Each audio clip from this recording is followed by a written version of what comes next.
Welcome in, everyone, to another edition of the GSMC College Football Podcast, brought to you by GSMC Sports Network. I'm your host, as always, Tommy Brzee. It is Wednesday, January 29th around here, and we have a great show for you today. It is going to be all NFL draft stuff today, so we'll do a little bit of overview to start, then we'll get into all the top 10 quarterbacks as I see it. A very tough list to put together, but feel pretty good about the list that I have. Then we'll get into a little talk around the other non-quarterback offensive and defensive prospects. I'll give my top 10 for both those lists. A lot of offensive linemen on this list for the offensive group. Definitely a really good group of offensive tackles. And then we'll get into my favorite draft prospects. Maybe some guys that'll go a little bit later in the draft, some guys that'll go relatively early, but just guys that stand out to me as we go throughout this process. And then we'll finish it off. I'll do a little top 10 mock draft. I'll go through the top 10 picks, give what I think is going to happen with those. We won't do any trades today, but definitely is something that we'll talk about in the first segment. We'll talk about possible trade with that first pick for the Tennessee Titans. So a lot of different stuff to get to today, but before we jump in, I do want to remind you all we get tons of questions and comments throughout the show, and the best way for you all to get your question on the screen, we can have fun back and forth here, is to use the super chat at the bottom of the chat on the Sports Network page. You can click that $, add any question, comment you'd like, it'll pop up on the screen, and we can have fun back and forth here. Definitely want this to be as interactive as possible, so utilize that, and we can have fun back and forth, and ask any questions you got about this NFL draft class. And let's go ahead and jump in. We'll do a couple of overviews really quickly as we get into this, and we'll go through records, teams to watch, storylines, that type of thing. And let's go ahead and jump into this, and the biggest thing to watch is what records could or could not be broken, because there's always some fun records to be on the watch for, and really, there's one that's going to be really interesting to watch, and it's that first one up there. Most players drafted in 1 year is 15 by the 2022 UGA, excuse me, apologies for that typo. 2022 UGA, where Trayvon Walker was taken number 1 overall. They're also a part of that group that had the most players drafted in the first round with 6 in the same year, so a ton to go into this year. Ohio State's probably not going to break that number, that 6 for the first round mark. I can't imagine that that's going to happen.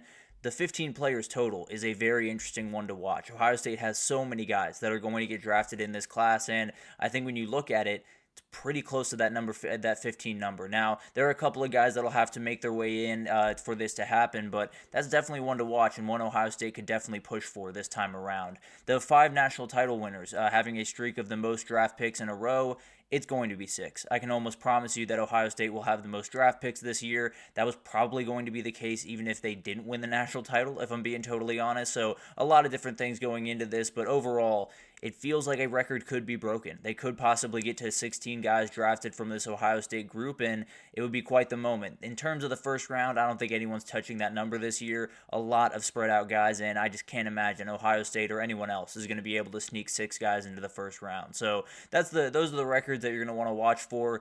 The only one that's really going to be broken here is maybe that first one. Most players drafted in 1 year. That'll be an awesome thing to watch if they can get to 16 over that 2022 Georgia. Apologies for that typo. But teams that are taking the hardest hit, or teams that you will hear from the most, I suppose is another way to put it, Ohio State is the obvious one. There's no doubt about this. This is definitely a group that is going to get the most draft picks in the year, is going to have an interesting time in the first round, I think. I think you have 3, maybe 4 guys that go in the first round, but it definitely could go down to 2. You know, you could just have Josh Simmons and Donovan Jackson going in the first round, and then Emeka Egbuka, Jack Sawyer, JTT, Travion Henderson, all of those guys slowly come off the board in the second day. So that'll be a really interesting thing to watch, but this is a group that's going to have tons of guys called. It's going to be very, very close to see if they can break that mark that was set by UGA a couple of years ago.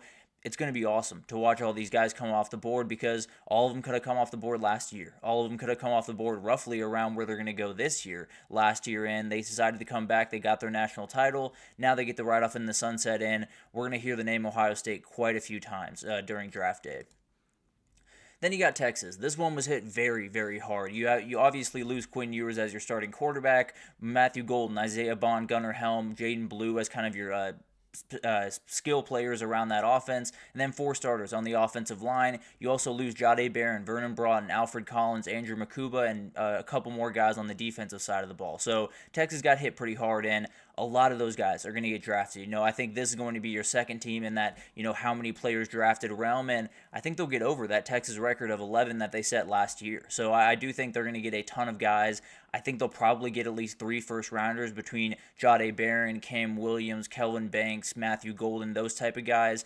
And then you'll see a ton of guys right after that, whether it's Quinn Ewers or Jaden Blue or Isaiah Bond, a couple of guys that definitely will go pretty early in the second round, maybe late in the first round, depending on how this draft process goes. But overall, this is going to be a team to watch. Maybe they will push for that 15 mark. The way that I counted it up, I feel like I've done this before, and I said 13 is roughly the number that I expect from Texas because I believe they have 16 guys in there, and I do think there are certain guys in there that could really jump up the boards and possibly get to that 13, maybe even 14 number, but that'll be something really interesting to watch. In the first 2 rounds, Miami does have that record. Absolutely, Anthony. I'm talking just the first round. There's 6 guys drafted, and actually, Miami was a part of that group as well. I believe it was Miami in 2002 or whenever that group left, and then it was Alabama in 2015, I believe, something like that, and then that Georgia team. So Miami absolutely does hold the record for the most in the first 2 rounds. That'll be an interesting thing to watch. I don't know what that exact number is, but that'll be an interesting thing to watch for that Ohio State team. I think they're going to get a lot of guys in the second round. That'll be a really interesting thing to kind of unpack as it goes on, and maybe they'll possibly get to that number. It's going to be really hard to get to that Miami team, obviously. And then Notre Dame. This one's a little bit different because it doesn't necessarily have the sheer numbers of someone like Ohio State or Texas, but it does have the dudes. It does have a Riley Mills, a Mitchell Evans, Jack Kaiser, Howard Cross, obviously Xavier Watts, and you're going to hear these names called all over the place. Frankly, I don't know if you're going to hear any called on the opening night. I'll be totally honest. Now, Benjamin Morrison and Xavier Watts could find their way up into there, but I don't know. With that injury to Benjamin Morrison and Xavier Watts being behind guys like Malachi Starks and a couple of corners that could be kind of dynamic and play safety, it might be a little hard for him to make up that ground. Now, I do think he's plenty talented, and if you took him in the first round, I would not turn my nose up at you by any means. So that'll be an interesting thing to watch. I think Riley Mills, Mitchell Evans, Jack Kaiser is a guy I cannot wait to see, and it's going to be really, really cool to see all of that unfold, and definitely some really incredible things that can happen from that. But when we get into, and then obviously Notre Dame, you're not losing huge pieces, or you're not losing a ton of pieces, you're losing the real bedrock pieces that you have on that team. So definitely a huge loss for them. And then you got Ole Miss, you got Michigan, you got Alabama, all of those names will be called a ton among a ton of others. But at the end of the day, it's a lot of kind of spread out group and a lot of guys battling for a couple of different spots. And that's the first kind of storyline I want to talk about here is the battle for QB3. Who is that going to be? And I think, frankly, you look around the league around 2 months from now, you'll probably find 32 different answers, possibly. At least 3 or at least 4 or 5 different answers because this quarterback class is weird. I think it's going to be Cam Ward, Shedeur Sanders, whichever way you want to order that, and then go off your instinct, basically. It's going to be a really, really interesting group to put together. I'll give my pick for QB3 right in the next segment, but overall, tons of great candidates, tons of guys that can be that guy, that can take that step forward and can be just absolutely incredible throughout this process. There's also guys that you're questioning. Quinn Ewers, can he take the steps forward when it comes to pocket awareness to become an NFL quarterback? Jalen Milroe, can he hit the open guys that he badly needs to hit to be the guy that they need him to be? And then Jackson Dart's a guy that's just kind of a wild card. He has a couple of those decision-making mistakes, and while he has tons of ability, you never really know what you're going to get from him from a week-to-week basis, especially when that offensive line is not holding up very well. So it's going to be a weird class, and I think the quarterback is going to be one where you'll find a lot of different rankings, a lot of different places, but someone's going to have to be QB3. One way or another, someone's going to have to be taken third among this QB class, and it'll be fascinating to see who it is and who he ends up going to. Then you got to figure out this running back class because it is a very, very confusing one. It is a group that is absolutely incredible top to bottom, but it's also a group that gets hit in a lot of different ways because when you look at this group, you got Ashton Jeanty, going to be an incredible player. Cannot wait to see what he can do at the next level. He will likely be taken in the first round. A lot of people saying he'll go number 12 to the Cowboys at some point in the first round.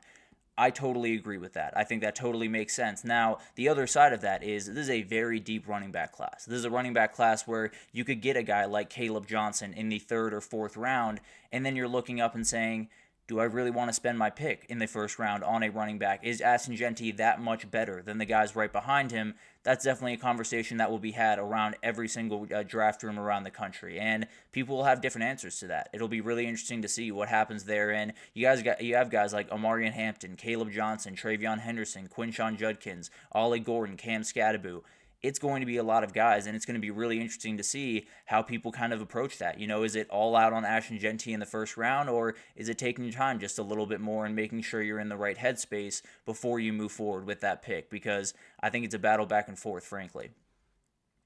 Then we got to talk about what happens at number 1. What do the Titans do with that number 1 pick? Because I think there are relatively 3 different options of what they possibly could do. Because they could trade that pick. They very well could.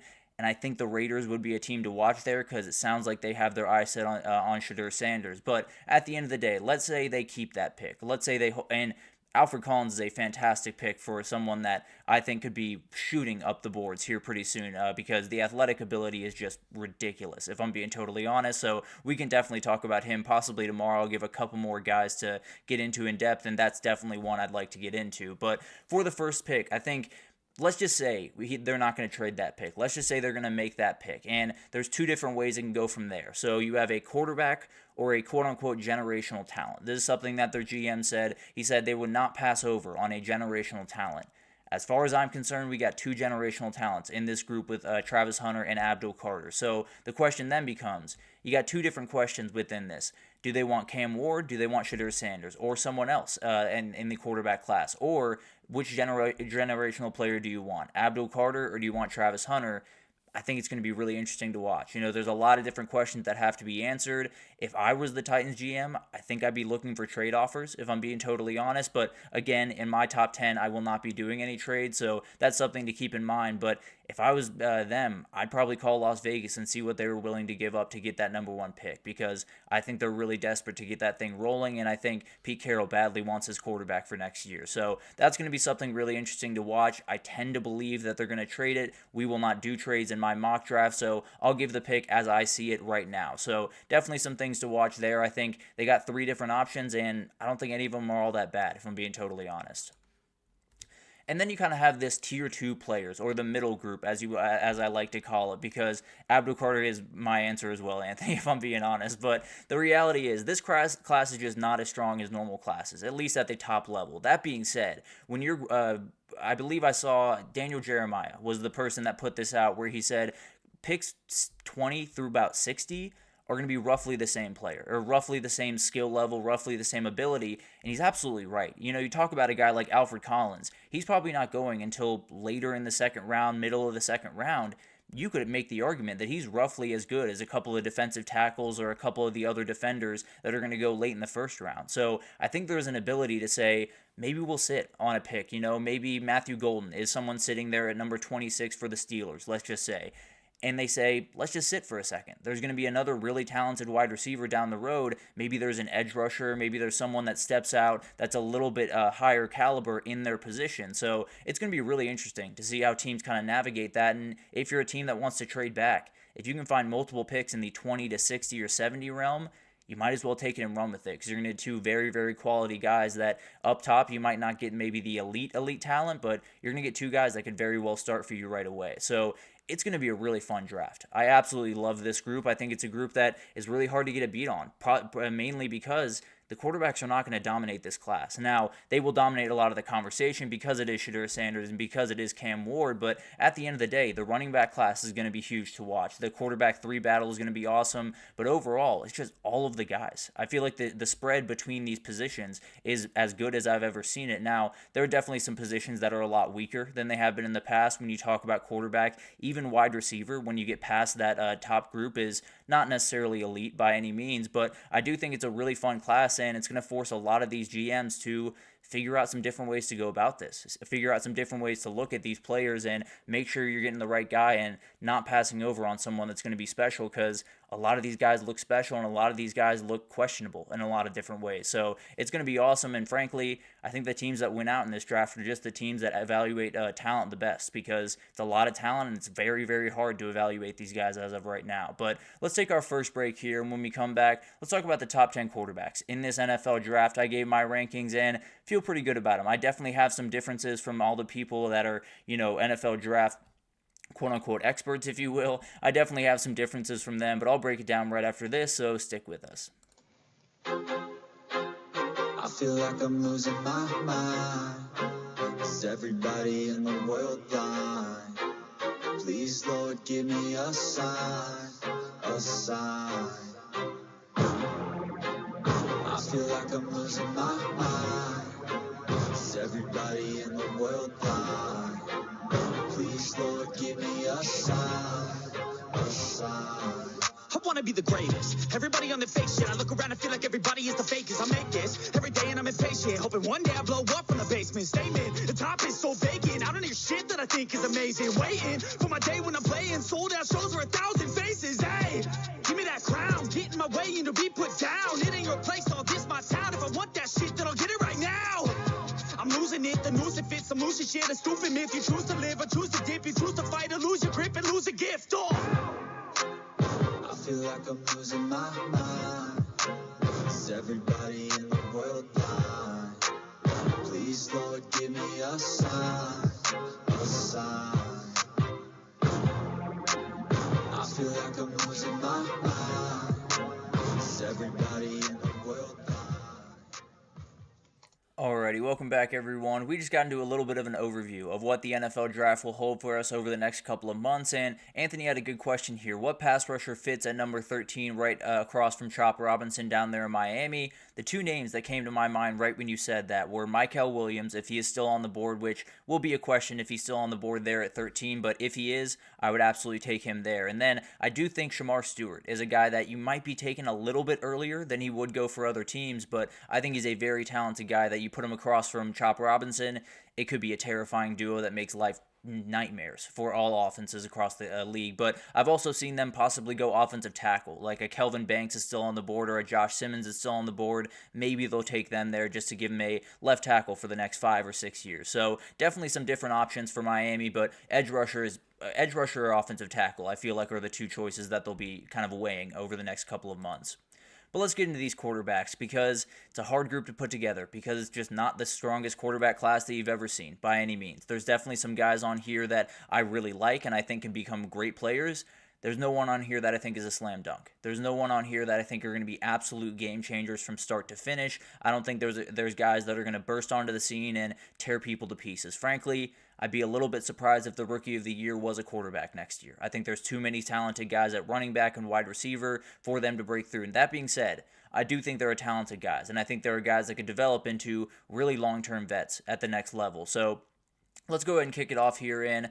We'll start with Curtis Rourke. The quarterback over at Indiana had an incredible year this year, and I think he could end up being a steal. He stands at 6'5", 223, can make a ton of throws. Now, there are some big issues there. I think the big-time thing that I have with him is making those big-time accuracy throws into tight windows. Now, it's not to say that he's not capable of doing that, but when you look back at the Notre Dame game or you look back at the Ohio State game, and some of this was game planning, some of this was him, so it's not all on him necessarily, but there are bits of that game where it felt like the only throw that he felt confident throwing, or he felt, confident over and over throwing, was back shoulders or slants. It wasn't necessarily anything dynamic. It wasn't necessarily anything down the field like a deep crosser over a linebacker and under a safety, or, an out corner that you have to hit in the stride and make sure you're getting your guy in bounds.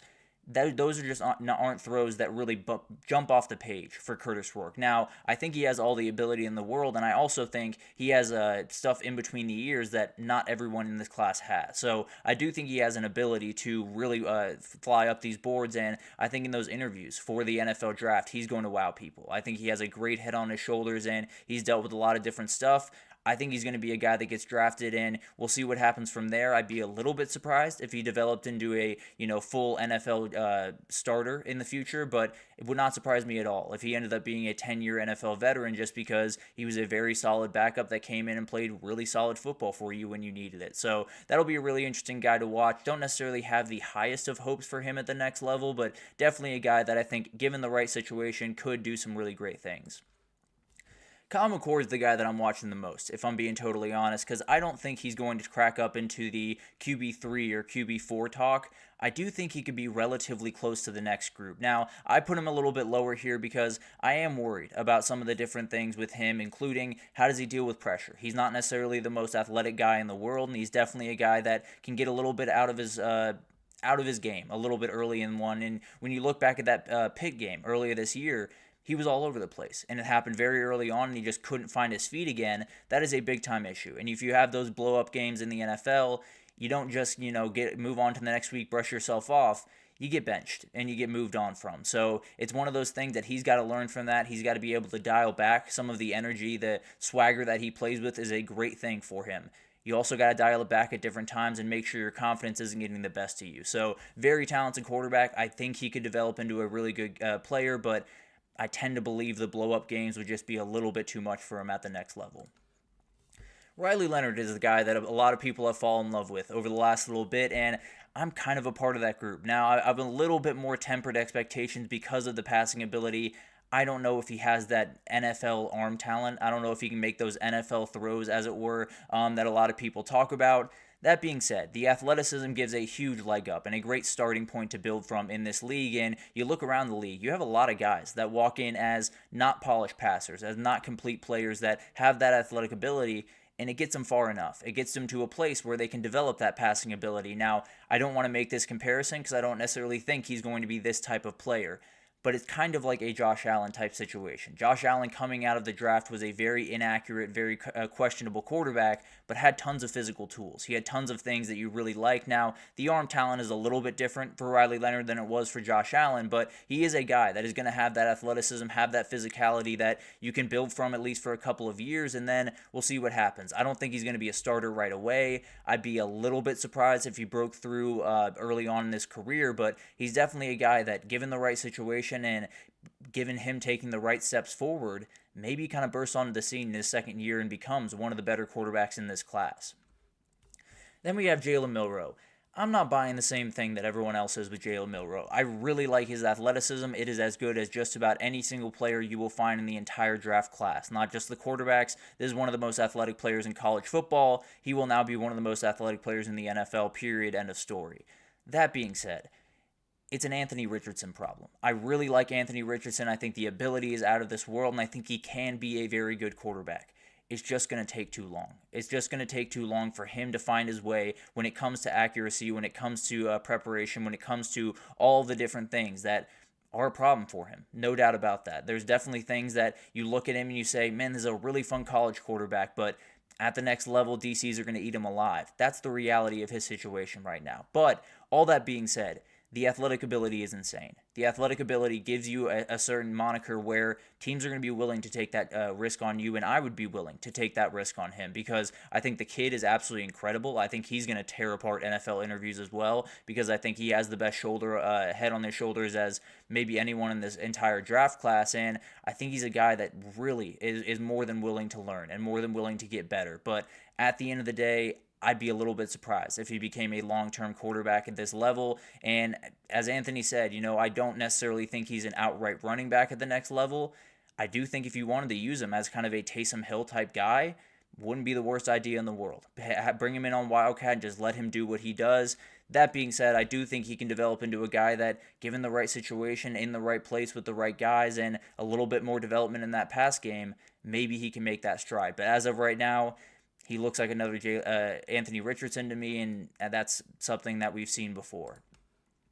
Dillon Gabriel here at 6. And the big issue with Dillon Gabriel as we get over the combine is going to be his size. I can absolutely promise you that. People will make a huge deal out of his size the same way they did with Bryce Young, and you could argue they were right or wrong about that. Bryce Young started the kind of resurgence in his career, and I think he's going to have a great year next year, so that'll be something interesting to watch. He does have a strong arm, given that small size. The arm is not necessarily the issue. Now, I do have a little bit of an issue with he hasn't necessarily been forced to push the ball downfield too much. So the question becomes, you can throw it really hard, you can throw it really far, and that's all well and good. Can you make those throws consistently is a problem. And I definitely do think when you look back at Oregon this year, they did enough pushing the ball downfield, but Will Stein in that offense is all about, finding the open guy, getting that 5 yards, and then tacking on another 5 yards. And then you get that one explosive because you get the ball in the hands of an elite wide receiver that makes a play after the catch. So I do think he's a guy that when you get into the NFL, you're going to have to make those throws over and over and over again.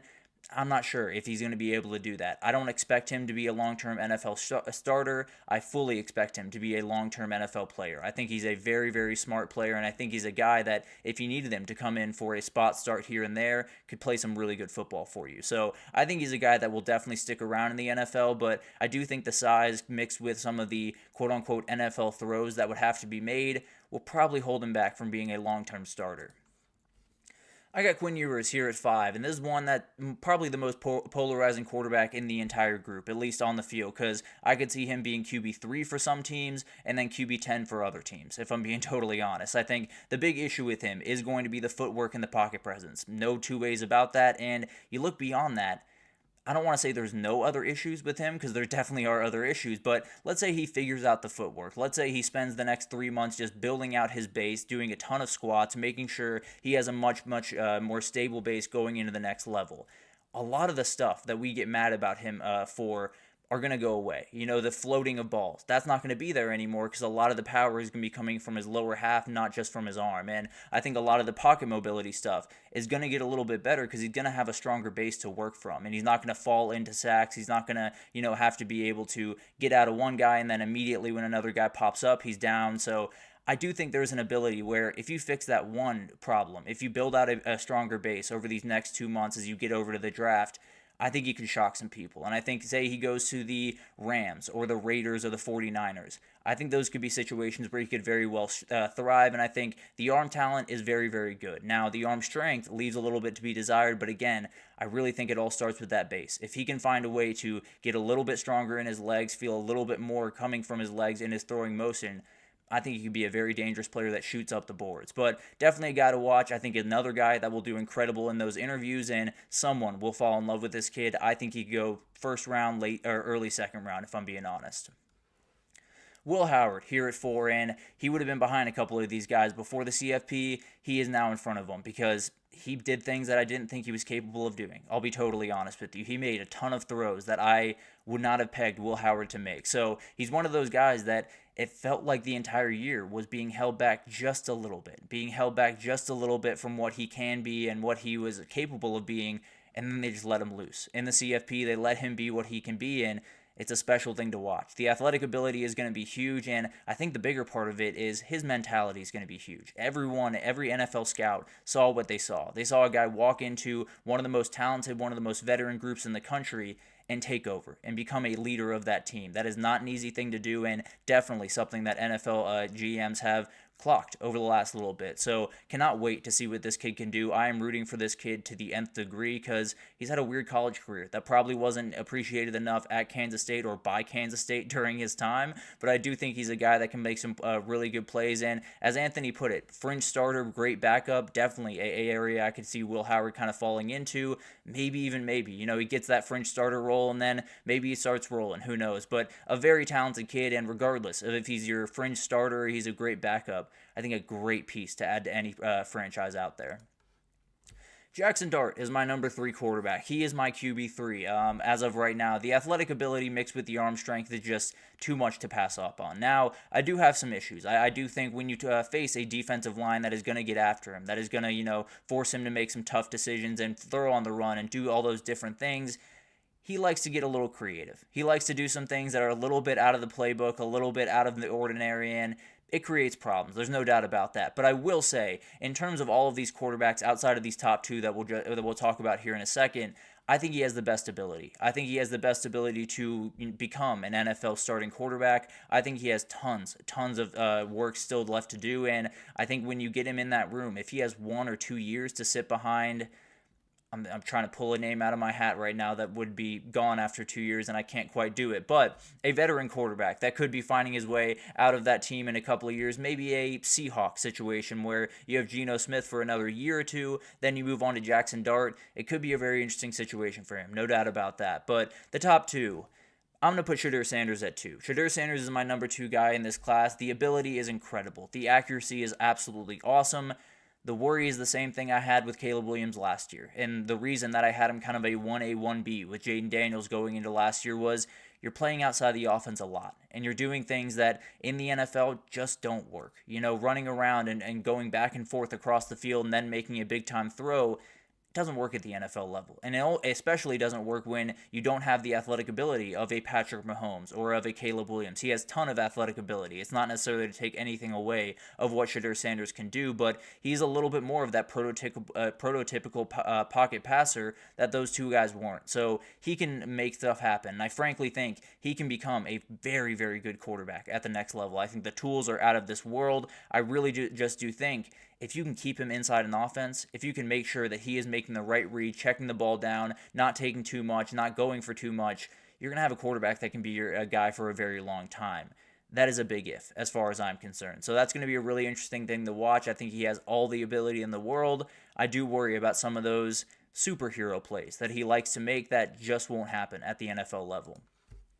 Cam Ward, same exact problems I had with Shedeur Sanders, if I'm being totally honest with you. There's not a ton difference between these two guys. One thing I will say is I do think Cam Ward has more just outright arm talent. I think he has more of the ability to release the ball from different arm angles, to get the ball into different tight windows. I think he has a little bit more of that than Shedeur Sanders has. And then on top of that, I think he's just a little bit more effective playing within a system. He does get out of it every now and then. He does try to make those superhero plays, and some of that was just Miami's offensive line struggling at different moments. Some of that was him just being who he is. So it's going to be interesting to watch. The footwork is solid, but not great. The arm talent is outright insane. He has absolutely elite instincts out there. That is one of the biggest things for me, is he feels like he knows where the rush is coming from before they've even started. So he's a very interesting guy, and I think there could be some bad moments. I think he is a guy that you could draft number 1 overall and then are drafting a quarterback in 3 years. He's also a guy that you could draft a quarterback number 1 overall and you're set for another 15. He's a very, very talented guy, and the biggest part about him is what's between the years. You are not going to find a guy that loves football that's going to play harder for you than Cam Ward is, and it's really hard to pass up on a guy like that. So I have Cam Ward as my number 1 guy. I think more than anything, the mentality puts him over the edge for me. If I'm going to draft a quarterback, I want a guy that just wants to play football, that wants to be as locked in as possible, make sure that, as he said with Shedeur Sanders when they were working out, he wants to be remembered as a football player.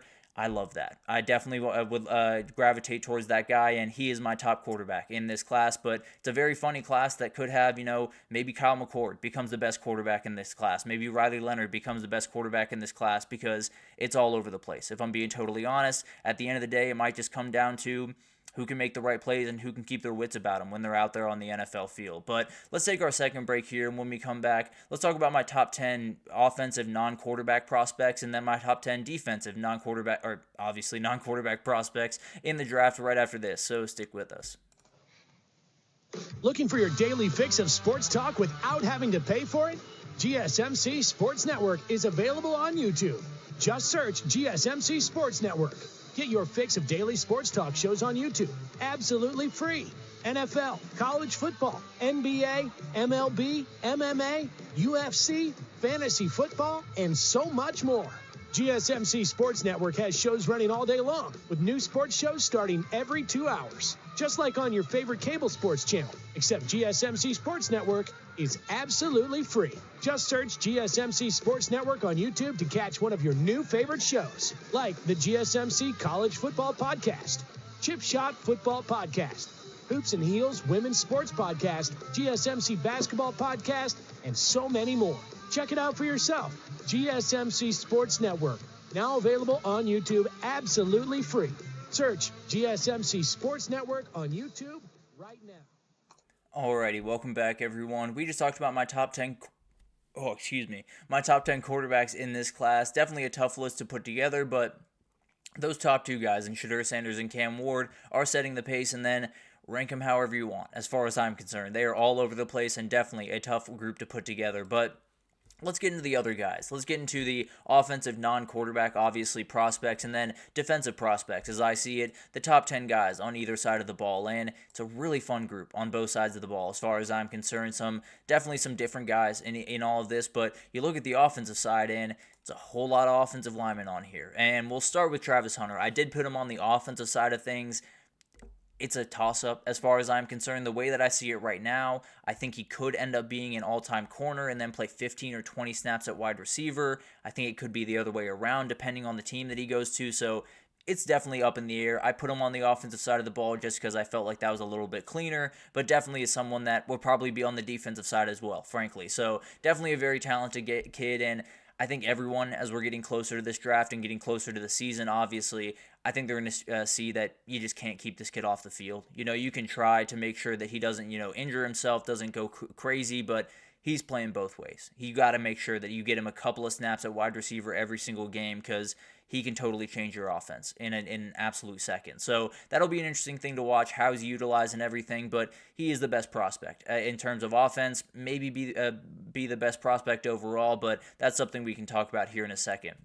Then you have Will Campbell, offensive tackle for LSU, one of the most complete offensive tackles you'll see in a while. I think Joe Alt and him are very, very similar. Now, the one big difference between those two is arm length. That is something that a lot of people are worried about in the NFL draft process is, does he have the arm length to play NFL offensive tackle? Because if you let that edge get hands on you before you get hands on him, you've lost. That's the ultimate rule of pass rushing, of offensive line of offensive line play, If you get your hands on them first, congratulations. If they get your hands on you, you're screwed in every sense of the word. So that is definitely a big time issue, and maybe he slides into guard to get that under control. Maybe he plays tackle. I think his athleticism more than makes up for that arm length that he does have, but definitely something to watch. He could be someone that you kick around an offensive line depending on the guys that you have on that team. Then I got Kelvin Banks here, the Texas offensive tackle, another guy as athletic as they come and could slide into the guard position. Very, very physical guy, very solid run blocker, not necessarily his biggest trait, but definitely a guy that can handle business. I think he's going to be a left tackle if I had to imagine at the next level, especially with who I have him going to, and I'll reveal that later, but he's a guy that I think is going to be a left tackle at the next level, and I think he could be a 10-year vet. He's so athletic, he's so smart, he's not a guy that's going to let a lot of people beat him. He's really good at using the pass rushers' moves against them, whether if they want to go high, he'll just kind of push you around the quarterback and let you do your thing. If you want to spin back inside, he'll pin you down into the guard, and then the quarterback will be able to release. So very, very smart player, and definitely a guy that I think can be a 10-year vet in the NFL. Shedeur McMillan, a guy that I absolutely love. An elite talent in every sense of the word. Ball skills are absolutely insane. The body control is as good as I've seen in a really long time in college football, and he's someone that is going to make an immediate impact. Just because of the size and the ability, there's almost no way that he doesn't walk on the field and immediately be a guy that you want to get to the ball to as quickly as possible. Cannot wait to see what he can do at the next level, and put in the right situation, he could become one of the best wide receivers in the entire NFL. And then we have Ashton Jeanty, one of the best running back prospects since at least Bijan Robinson. You could probably go back to Saquon Barkley, and I wouldn't argue with you too much. This guy is a true problem at the next level, and a lot of people are circling that number 12 pick to the Cowboys as a possible landing point. Some other places have definitely poked out that name, and it'll be an awesome one to watch. There's no doubt about that. I can absolutely promise you that whoever gets this guy has a running back for the next 5, 6, 7 years. He is going to be a really influential back, and the only real worry I think people would have is the tread on the tires. He ran the ball a ton at Boise State and had a couple of injuries down the stretch. I don't think it's going to be a huge issue, but definitely something to watch as we get throughout this process. And then you got Josh Simmons here, a really, really talented offensive tackle from Ohio State. And if he didn't get injured, I think he could be right there up there with Kelvin Banks and with Will Campbell as the number 3 or number 2 offensive tackle in this class. He's a very, very talented kid, and definitely a guy that I think you could play around with a little bit. Probably is more of a tackle at the next level. I don't think you want to play around with this one too much, but definitely is a guy that will make all types of plays for you. And once he's fully healthy, I think he's just going to be a stalwart on an offensive line for quite some time. Now, there is a little bit of worry here with the injuries that he's endured, but at the end of the day, when you look at that ability, that athleticism, and that just measurements overall, can't necessarily pass that up. Then you got Josh Connerly. This is probably my favorite of the bunch. This is the one guy that I might have a little bit higher than you'll see maybe elsewhere, but just uber athletic, an absolute freak of nature at the left tackle position, and the guy that did an incredible job the last couple of years at Oregon, has very long arms, has very, very good first step, and he's someone that I look at the left tackle and say, I'd pick him immediately. And I'd say, I really do think you can start him right away, and I think he might just have a gold jacket in his future. Incredibly, incredibly talented guy, and definitely someone that I might be a little bit higher on than some other people, but I think he's going to make someone very, very happy for a very long time. Luther Burden III, a very, very good wide receiver. One guy that I had circled going into this season. Didn't quite have the year that he wanted this past year at Missouri, but at the end of the day, he is special. There's no doubt about that. I have a soft spot for this guy because whenever you watch him play football, you just want him to get the ball every single time. You just want him to just get fed the ball over and over and over again, and Missouri didn't do that by any means. So hopefully you can find a better place to get working, and I think Cincinnati could be the landing spot. If they get rid of T. Higgins and they have that pick in the 28 or 29, I don't know exactly where they have that pick, but wherever they do, Luther Burden's probably going to be on that board. I think they'll probably take him. It'll be interesting to watch, but if I had to take a pick right about now, I'd say he's going to be a Cincinnati Bengal taking over for T. Higgins in next year. And then Tyler Warren, the tight end for Penn State, he's just as good as it gets. I'll be totally honest. He's a guy where you just draft him and figure it out later. He is someone that can kind of, we were talking about maybe Jalen Milroe being a Taysom Hill type guy. This might be your Taysom Hill type guy. He can do literally everything you possibly want him to do. He can snap the ball. He can take a snap. He can run tight end, run wide receiver. He's elite in every sense of the word. So whatever you need on draft night, I don't care who you are. I don't care what your needs are. This is a football player. Get him and just let him do football player type stuff on your football field. So it's going to be awesome to watch what this kid can do, and I just cannot wait to see how teams utilize him at the next level. And then Tyler Booker. This is the guy that I will say without a doubt, I will guarantee he is going to be a Hall of Famer. He is an absolute freak of nature. His athleticism and push off the ball is absolutely insane, and I think he's going to be one of the best offensive linemen in the NFL for a very long time. He's elite, and he is someone that I really, really enjoy watching. I cannot wait to see what he does at the next level.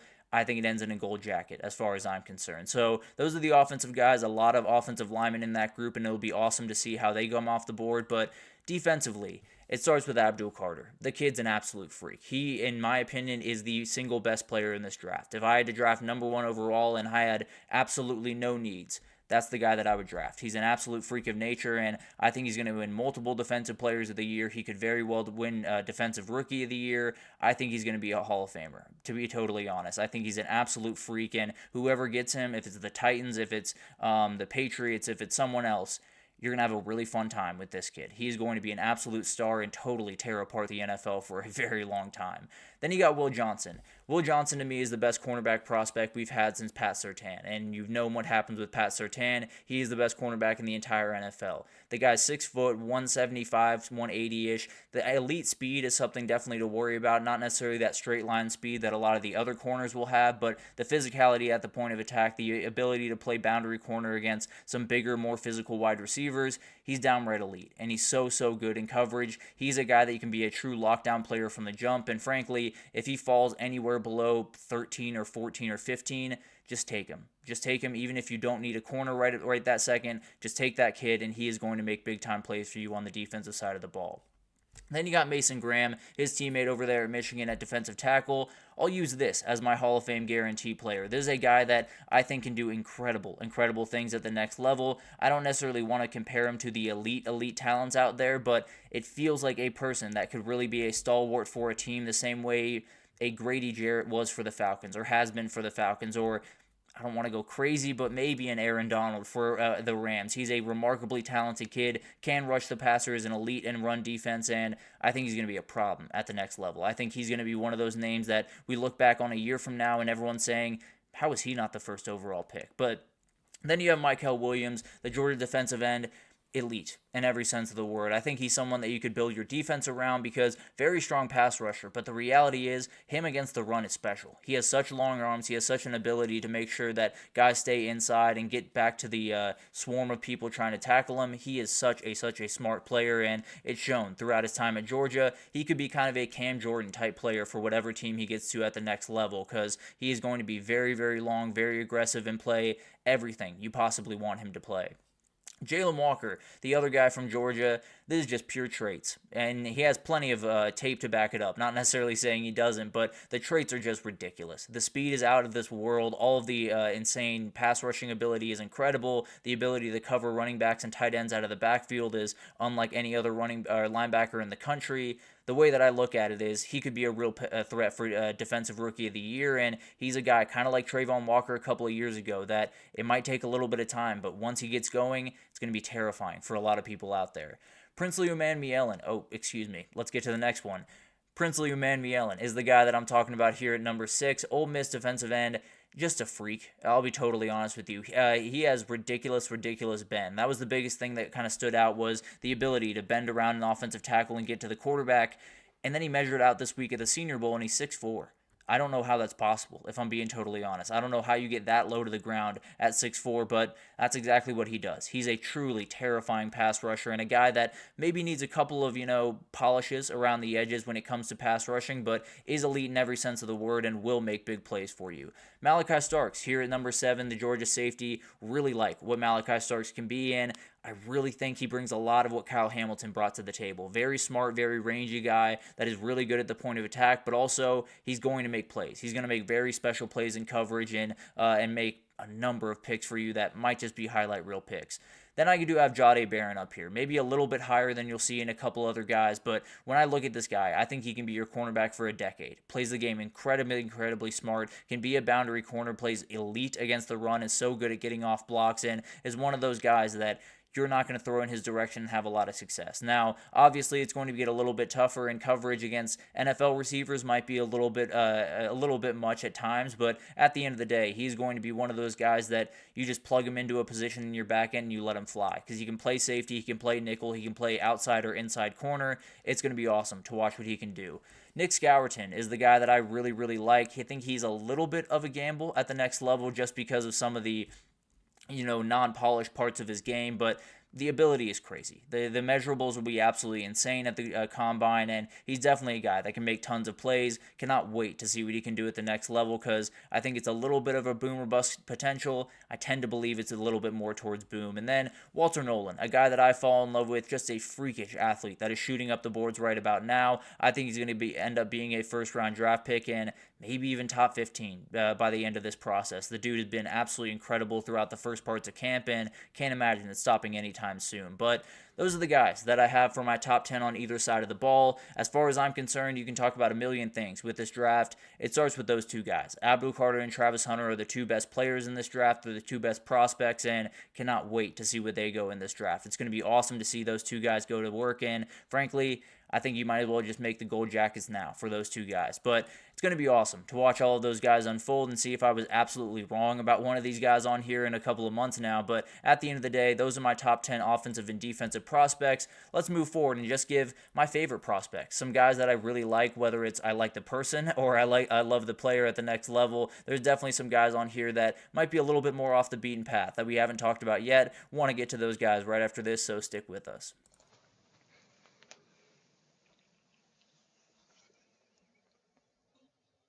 For the best and latest podcasts available anywhere, go to the podcast app on your cell phone and type in GSMC to access free content-rich podcasts on health and wellness, book reviews, sports, entertainment, relationships, social media, movies, technology, finance, and even weird news. Subscribe and download the GSMC Podcast Network's family of shows, available everywhere podcasts are found. Alrighty, welcome back everyone. We just talked about my top 10 non-quarterback offensive players and my top 10 defensive players in this upcoming draft. Very tough list to put together. Whenever you have to overlap the positions, it gets a little bit murky, but feel pretty good about what I got right there. And now we got my favorite draft prospects, the guys that either I have a warm place in my heart for them throughout their college career because I just enjoyed watching them, or I really do think they're going to be elite players at the next level. And I think we'll bounce around a little bit in this one, but I do want to start with a guy that frankly might be my favorite of the bunch, and that is TreVeyon Henderson, the running back for Ohio State. When this kid is healthy, I genuinely believe he is the best running back in the entire country. When he was healthy in his freshman year, 1,200 yards, 6.8 yards per carry. When he struggled with injuries throughout his time, he still got over 5 yards per carry whenever he was on the field, and then he had 7.1 this last year. The dude is a freak in every sense of the word. He can catch the ball out of the backfield exactly how you would need him to, and frankly, I'm looking at this running back class right now. This would be my RB2. Right behind Ashton Genty, this would be my guy because I think the just true ability that he has to run in between the tackles, get outside on a stretch or on an outside zone, and then just catch the ball out of the backfield about as good as anyone you'll find across the NFL right now. I think he's one of those guys that I don't want to say he's a Saquon Barkley because I don't think he is, but he absolutely is a guy that can catch the ball kind of like a wide receiver the same way a Saquon Barkley or a Christian McCaffrey or a Bijan Robinson do, and he's going to be a huge player. Now, the injury history is a real problem. It's definitely something to worry about, but he's had a full year being a very, very big piece of that offense and being fully healthy. He's someone that obviously has a great head on his shoulders because a lot of people would have not let Quinshon Judkins come into that team because they wanted to be the guy, because they wanted to get all the spotlight. That is not the way this guy works. He's an incredibly down-to-earth, incredibly good person, and he's someone that I really do think is going to be a star at the next level. I was actually random thought that I had in my head during that Eagles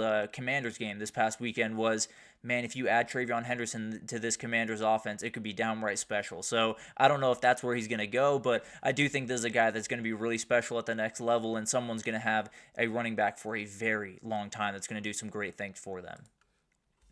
Andrew Mukuba is the other guy I have here. The growth that he has had in this year that he has been at Texas has been just about as good as anyone in the entire country. He's been really, really incredible. Now, he was plenty solid at Clemson, no doubt about that, but he became a star at Texas He became a star at Texas, and I think he will find his way into the second round. Remarkable ability, and the biggest part about it is the ability to sink into coverage and then find balls and high point them is just ridiculous. He is someone that has made play after play through this year where it's just, how did he get that far, that quickly? How did he make that play in that amount of space? And we talk about the Arizona State one, was a great play, was the biggest play of his season and definitely one of the better ones of his lifetime. The play against UGA. I don't know if anyone remembers this, but the first INT that Carson Beck threw in the UGA game was a ridiculous play from Andrew Mukuba. He covered probably about 15 yards, made his way back, and made a ridiculous play on the ball. The dude is special in every sense of the word. Frankly, I think he's a guy that if you're taking him any later than the second round, congratulations. You got a massive steal because he is a guy, not only is he a guy that taking huge steps this year, I don't think he's done yet. I don't think he's quite reached his ceiling, and you put him in the right situation around the right guys, he's going to make a ton of big-time plays for you. Jaden Higgins is the other guy I wanted to talk about. This is one of my favorite wide receivers in the entire class. I think when you get past Travis Hunter and Shedeur McMillan and Luther Burden, I do think you have a little bit of an opening of what could possibly happen with that wide receiver 4 spot. A lot of people throwing out Matthew Golden as an option, a lot of people throwing out Isaiah Bond. I think Jaden Higgins might be that guy for me. He's a remarkable good player, and 6'5" that can really fly. He's really, really incredible, has been able to get over 1,000 yards again for the past couple of years, and he's going to be a star at the next level. I think he's too physical, I think he's too fast, and I think he's a guy that I'm trying to find a comparison, and I can't quite find one right now, but he's someone that I think can make a huge impact on someone. He makes great plays, and you put him next to a solidified wide receiver 1, I think he could really shine. Like, say, goes to the Dallas Cowboys and plays next to CD Lamb, or goes to Washington and plays next to Terry McLaurin. I feel like he's a guy that could really fill out an offense and become a downright star at the next level. I think he's as complete as you'll find in this wide receiver class, and you're looking for someone that can block in the run game and still go downfield and make a big-time play for you. This is exactly the guy to do it. So I think this is one of those guys that in this wide receiver class, you're probably going to get overlooked just a little bit with Travis Hunter, with Shedeur McMillan, Luther Burden, and all of the other guys around. But Jaden Higgins is a special player, and I very well think that whoever gets him might have just gotten the steal of the draft.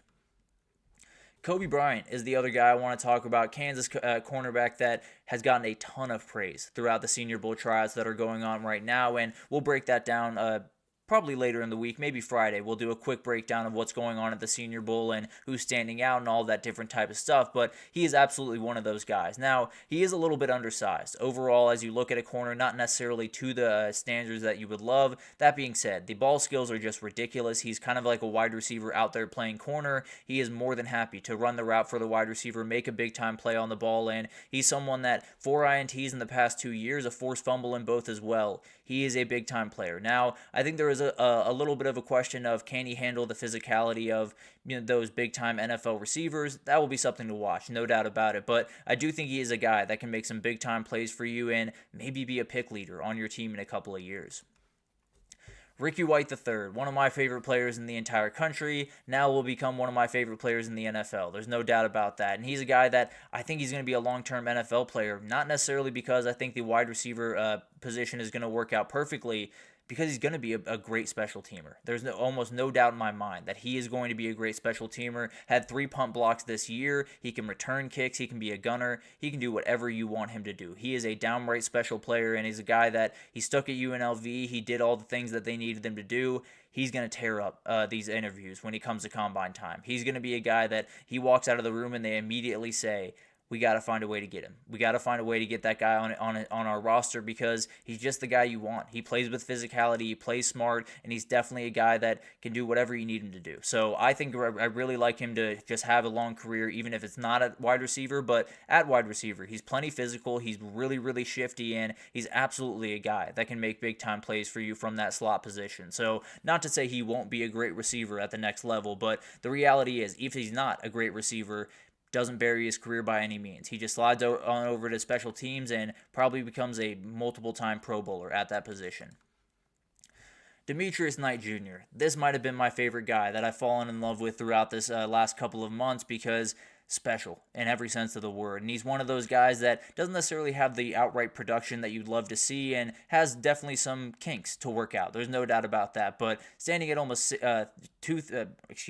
almost 250 and 6'1", but the dude flies around. It does not look like he's 250. It looks like he's about 220, 215. It is incredible to watch this guy play football, and he makes play after play. He made that diving pick this past year, I believe against A&M, if I'm not mistaken, but or against Clemson, it was the closing play against Clemson, made that big-time play, and he's a guy where just fit him in wherever you play him. He's an outside linebacker. He's an off-ball linebacker to start, but the reality is he can be an edge rusher if you need him to. I think he can hold down the middle of a defense.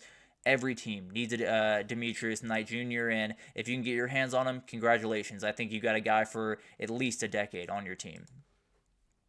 Elijah Arroyo is the other guy I want to talk about here. What he does with the football in his hands is unlike a lot of the other tight ends you'll see in this class. Now, there are talented tight ends, and I think he'll probably find himself in he might be third behind Harold Fannin and Tyler Warren, but at the end of the day, all the ability in the world. He can do everything you possibly want him to do. Selfishly, I kind of want the Falcons to draft him as a little bit of a Kyle Pitts replacement, but that's something we can talk about in time. I would just love that as being a Falcons fan. But at the end of the day, he is a guy that's going to make a huge difference for a team. I can absolutely promise you that. Now, I don't know if he's going to be, the best tight end in the league or to be anything like that, but he can be a very, very great supplemental piece. He can be a very great piece to a team that wants to take that next step, and I don't necessarily think he's going to be top, the best tight end in the league or anything like that. I do think he's going to be a guy that's going to have a job for a very long time and probably hang out around the top 10 tight ends, top 5 tight ends in the league for quite some time, frankly. Really like this kid and cannot wait to see what he can do at the next level.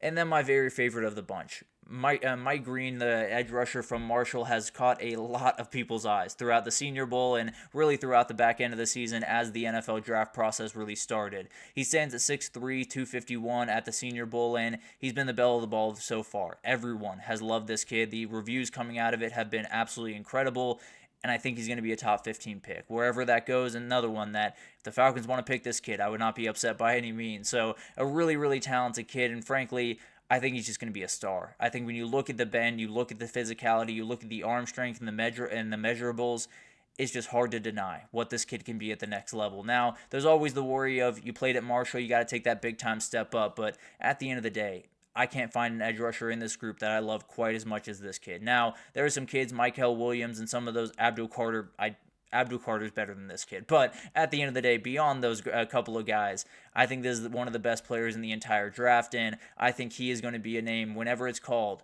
You're going to want to remember when it's called because it is going to be one that we remember for quite some time. So really like that group of guys, and I'll probably continue that going into tomorrow, and I have to assume that I will include our guy Alfred Collins up there, Anthony, because definitely want to make sure that I get him a little bit of love because you're right, the athletic ability on that kid is out of this world good at defensive tackle. But we'll talk about that a little bit tomorrow. But the final segment here, we'll take our last break in. We'll just do the top 10 picks. Don't want to go all the way 32 because don't want to go hyper speed over this next little bit, but let's go over the top 10 picks who I think will be taken. We're going to do no trades throughout this thing, but we'll talk about it right after this, so stick with us.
Alrighty, welcome back everyone. We just talked about my favorite draft prospects, and we'll continue that into tomorrow. Definitely have some guys, including Alfred Collins, that I want to make sure we talk about because I think it could be really special players at the next level. But let's get into my top 10 picks. I won't go all the way 32 because a little bit too much for me, I'll be totally honest, and it would be just hyperspeed throughout this thing. So wanted to make sure I was able to kind of get into this a little bit more deeply and break down the picks as I see them. And we'll do no trades in this. We talked about the Tennessee Titans that they could possibly trade down. That's definitely something to watch with. And overall, I think what the biggest thing that depends on that is how aggressively do the Raiders like these quarterbacks? How badly do they really want a Cam Ward or a Shedeur Sanders? Then I think they very well could trade up. And then maybe the Titans, how badly do they want a quarterback? So it'll be interesting to watch that one unfold. I'm going to do no trades just to make things a little bit more digestible, but definitely something that could happen, especially with this first pick. But with this first pick, I think it is going to be Cam Ward, the quarterback over there at Miami. They did say they wouldn't overlook a generational talent. When you have a quarterback need like they have, I think you just have to. Plain and simple. I think you just need a quarterback in that place. Now, maybe they could go out and get a Kirk Cousins and get a quarterback a little bit later in the draft, but it's just not a safe bet. I think you take your guy when you have him, you take your number one pick when you have him, and you take Cam Ward. He's a guy that I think can very well give your team calmness. The biggest thing that I watch when I watch the Tennessee Titans is just everyone seems so panicked at every single moment, especially Will Levis in a lot of big-time moments. Cam Ward's not going to bring that. He's going to bring leadership. He's going to bring a really calm nature to this team, and I think they very badly need it. So I'm going to go with Cam Ward. I think he's a guy that the second you get him in that interview room and you start to talk to him, you're going to fall in love with him. So I'm going to go with him taking number one overall. If the Raiders trade up into this position, then you could have a little bit of a different conversation. Maybe it goes Shedeur because that has been a big storyline throughout this thing. But I will say Cam Ward is the number one overall pick in the 2025 draft, at least as of right now, and I think he's going to be a really special player at the next level. The Cleveland Browns, I said it a couple of days ago, I don't think the Browns are letting this guy get past him. I think Travis Hunter is too big of a player to let get past him, and he's one of those freaks of the group. There's no doubt about that. He is a guy that can play wide receiver, play corner, and when you look at the Browns roster, they need both. There's no doubt about that. I think they need the wide receiver just a little bit more than they need the corner, though. I think they need that guy to make plays on the outside, and I think that's very well the way that they could use him. Now, it'll be interesting to see how that kind of works out and what the split is there, but the reality is, I do think this Browns pick just makes sense. I think they're looking around. They very well could go for a quarterback, but with all of the cap problems that they have right now, I think they'd be more willing to probably trade for a guy maybe like a Kirk Cousins that already is going to get a lot of his salary covered by the Falcons. that probably would make a little bit more sense to me at the quarterback position. So they could go a quarterback here, but I think they're just going to go who they think is the best player in this class, and I think it's going to be Travis Hunter for them with the need they have at wide receiver. Shedeur Sanders, the number 3 pick overall in this draft to the New York Giants, and we saw him throwing to Malik Neighbors at the Heisman ceremony. I tend to think we're going to see it on Sundays for a long time to come. The Giants just need a spark. That franchise just feels sad to me for a long time, but especially over the last little bit. It's just felt very, very sad. You need a guy to bring the energy back. This is that guy. Now, I do think there are some questions. People have said there are questions about, would Deion let him play there? I have to assume the answer is yes. I don't think the Giants are one of those teams that he'd be very staunchly against. I don't know those teams, though. So it'll be an interesting thing to watch. Maybe if he's not picked here and someone else is picked, then you know exactly what's happening. So that'll be an interesting thing to watch. But the reality is he's a guy that can change your franchise, and he absolutely will change your franchise, at least over the offseason. You'll get a lot of people involved in that team that had kind of tapered out over the last couple of years. So I think they go for the big swing. I think they take Shedeur Sanders, and they have their quarterback for the next little bit. The New England Patriots are just not letting this defensive talent go past them. Mike Vrabel's not watching this guy play football and saying, nah, we'll let him get to the Jaguars. He is too good to pass up on now. You do need offensive tackles. You do need wide receivers if you're a Patriot, so maybe they'll go offensive tackle here, but as far as I'm concerned, when you see that guy on tape, it's going to be impossible to pass him over. And I think there's other offensive tackles maybe in the early parts of the second round that you could very well get that could be great pieces as well. And then wide receivers, I think you could get guys later as well. So overall, it's a group that is going to be really interesting to watch. I think the Patriots and Mike Vrabel is just going to look at this tape and say, we got to get this guy. At some point, someone's going to say that, and if it's beyond 4, then congratulations to whoever gets him, because you're getting an absolute freak, and that might be the steal of the draft. Mason Graham here at number 5 for the Jacksonville Jaguars. I think when you talk about a new head coach coming into the mix, and he is an offensive head coach, so maybe he takes a little bit of a bigger swing, gets a wide receiver or something like that, but the way that I see it, offensive tackle is another one that they might need here, but the way that I see it, just get the guy that's comfortable. Just get the most safe pick on the defensive side of the ball that you possibly can, because Jacksonville has a million problems. It's not just the offensive side of the ball. It's not just the playmakers or the offensive line. They got problems defensively as well. If you have that stalwart on the defensive side, where you have Mason Graham is the quote-unquote quarterback of that defense, and then you got Trevor Lawrence on the other side, at least you have a base to build around. And I definitely think he can be one of those guys where we talked about Aaron Donald before, might have been a little bit too big, but an Aaron Donald, a Chris Jones guy that can be your defensive tackle for 10 years and be there for a very, very long time and be used in a number of different ways. So I think it's another guy where maybe the Jacksonville Jaguars have a little bit bigger of a need on the offensive line, but the reality is when this kid falls to you, you take him and you don't ask any questions. Will Johnson, a guy that I absolutely love, and there are some people that are dropping him a little bit lower. Now, if you dropped him to 15 to my Falcons, I would have no problem with that. I'd be very, very excited, but at the end of the day, he is a guy that I think can make all the plays in the world. He is so good in coverage, and definitely a guy that I don't get him dropping out of the top 10, if I'm being totally honest. The ability is out of this world, and when you look at the Raiders, they do need their quarterback, no doubt about that, but they also have the 37th pick in this draft, where you could get a guy like Quinn Ewers, or you could get a guy like a Will Howard, possibly, at that position. I think you take the best defensive player that you have on the board. I think you take the guy that you can leave an entire side of the field open and just say, Will Johnson's over there, we'll be more than fine. So the way that I see it, I think the Raiders have a number of different positions that they could go after in this spot, but the way that I see it, Will Johnson's the biggest freak of the bunch, and he's definitely a guy that can give that back end some much needed help. And then you figure out the quarterback likely in the second round with one of those QB3, QB4 types, whether it's Quinn Ewers, Will Howard, Jalen Milroe. That'll be an interesting thing to watch down the stretch. But as of right now, I think you just take the best guy on the board, and that will be Will Johnson. Will Campbell is my number 7th pick for the New York Jets. The reality is, if the New York Jets do not take an offensive tackle, pack it up. I know there's some other things that they need, and there's definitely some big-time things that they need, but the reality is you have a quarterback that possibly is coming back after another year rehabbing from his Achilles injury. You got to give him help. You just have to. So maybe they'll go wide receiver, maybe they'll go crazy, but just get the guy that can be your offensive tackle for the next 7 years. Just get the guy that you feel very confident in, and get the guy that will be a huge piece in protection. Then you get protection in the first round, you get a weapon in the second round. Maybe Rodgers will find their way back to New York, and then we'll see what happens from there. But overall, I think he's one of those guys that you have a million problems over there at the Jets. Get the guy that makes a huge problem go away pretty quickly. Get the guy that at least can handle the offensive line, and then the quarterback will come into play, and then the wide receivers and all that other stuff. You always build from the inside out. This is going to be the guy that really helps out that inside. Shedeur McMillan going to the Carolina Panthers as far as I'm concerned, and it's just one they need very badly. And they need a lot of things very badly over there in Carolina, so to be totally fair, it'll be interesting to watch what they do here because they could very easily go offensive tackle, but I think they're just going to be really, really hard-pressed to pass up on a guy like this, especially when you have Bryce Young that is going to need more weapons going down the road. You know, Adam Thielen's a great player, not quite what you need. And Xavier Legette's awesome. He's also not quite to the level that you very much need right now. I think Shedeur McMillan is perfect. I think the size is going to be a huge advantage for a smaller quarterback like Bryce Young. I think the comfort in the way that Shedeur McMillan runs routes compared to the way that Bryce Young throws balls, I think it fits together really, really perfectly. I think he's going to be a really special player. And then you can worry about offensive tackle in the second round. There will still be some guys out there that can make some big-time effects for you, but I think this guy's just too good to pass up on. But at the end of the day, whoever does get this kid is getting someone special. I just think the Carolina Panthers are going to say, we're going all in on Bryce Young this year. We got to give him a guy to throw the ball to and feel confident in. That is probably going to be Shedeur McMillan.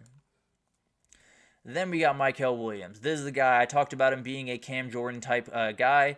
He might just be Cam Jordan on his Cam Jordan's former team because I think the New Orleans Saints are looking at him and saying, this is a defensive guy we can build around. And with all of the things happening around there where I don't even know if they have a coach that they even think they can get right about now, but at the end of the day, at some point, all of that stuff is going to have to be figured out, and the best way to start all of that is just get the stalwart. Get the guy that you feel like you can build around for the next 10, 12 years. I think this is that guy. I think this is that guy that can really elevate a defense right away, and then you build the linebacker room out just a little bit better. You build out the other pass rushers. You get the interior line a little bit better, and then you just let this guy be the leader of your team. I really do think he's a 10, 15-year vet in the NFL, and I think he's someone that is going to be really, really special to watch. Now, offensive tackles, there's no doubt about that. I do think there will be a couple of guys in the second round that they will take. I just think this Mykel Williams kid is someone that a specialized position in the right spot, I think you take him. Now, it could be this next guy that they take, and then that would throw some things into whack. But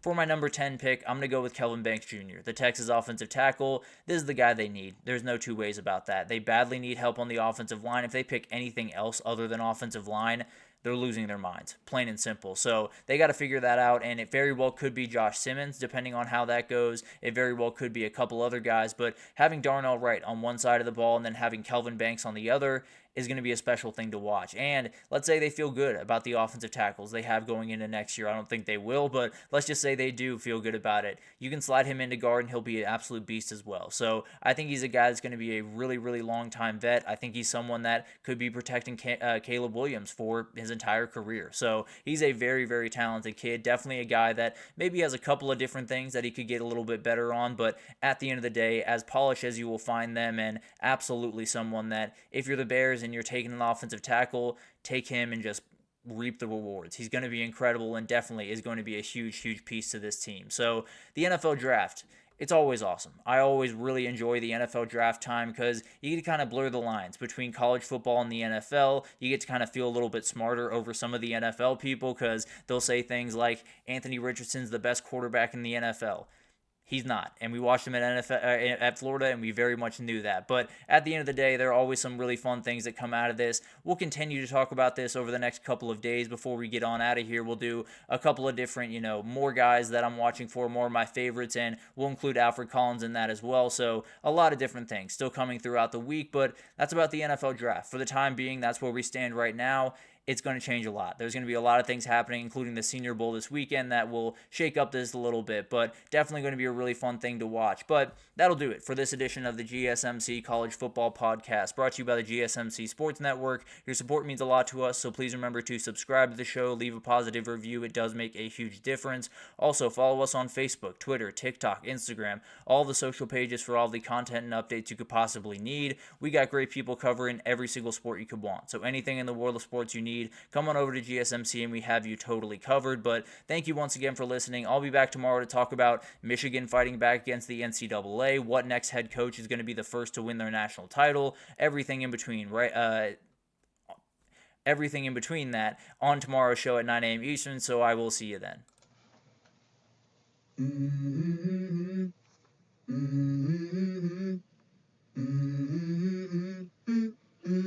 Let's go.